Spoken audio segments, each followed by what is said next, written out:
Hello OAC community, Cod here again with my second video. I call this a Noob's Guide to Tanking.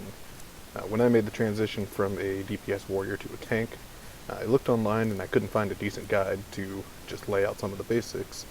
I couldn't find one, so I've made my own. And as a tank, there are several important numbers you'll need to focus on, and the most important of which will be your HP, or health points.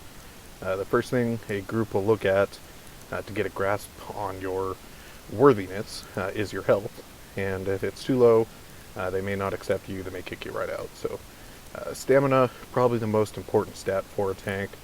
Other numbers which do come into play eventually include your armor count, block value, dodge, parry. So when you gear up, use things which offer high stamina, high armor, and other tank characteristics.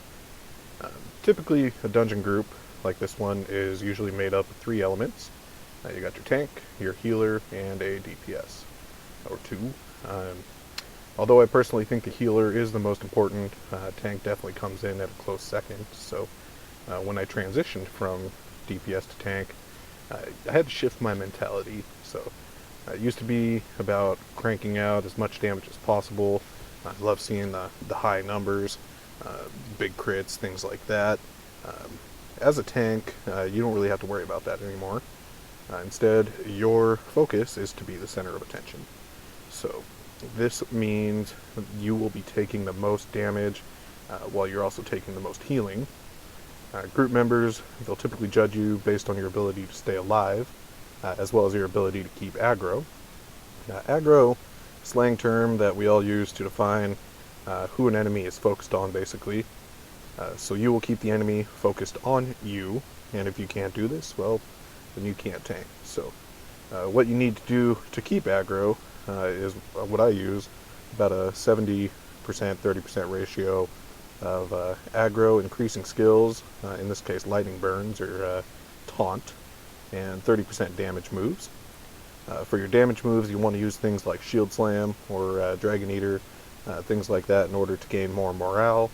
You then turn around and use this morale to taunt, as well as to use tank type skills to help reduce your damage taken by increasing your health, your block, your parry, and your dodge figures. So the less damage you take, the easier it is for your healer, the easier it is for the whole group.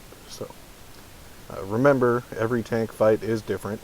Sometimes you can simply stand still and damage, like this particular fight in CSL.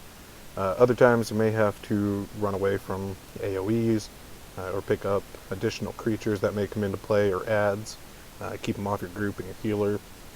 Some fights require you to move in a certain way to avoid things.